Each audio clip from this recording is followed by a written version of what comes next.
एक कलर और पूरी इंडस्ट्री कैप्चर। आज के बाद ब्लू बॉटल देखोगे तो मार्केटिंग का असली गेम समझ आ जाएगा।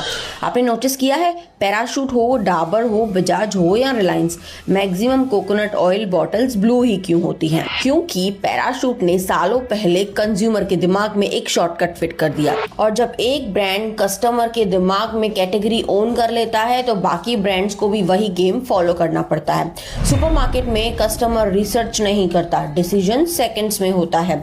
ब्रेन पहले कलर आइडेंटिफाई करता है, बाद में लेबल पढ़ता है। इसी को बोलते हैं ब्रांड रिकॉल। और बिजनेस की दुनिया में सबसे बड़ा एडवांटेज इनोवेशन नहीं होता, सबसे बड़ा एडवांटेज होता है कस्टमर को सबसे पहले तुम याद आना। इसलिए बड़े ब्रांड सिर्फ प्रोडक्ट नहीं बेचते, वो मेमोरी क्रिएट करते हैं।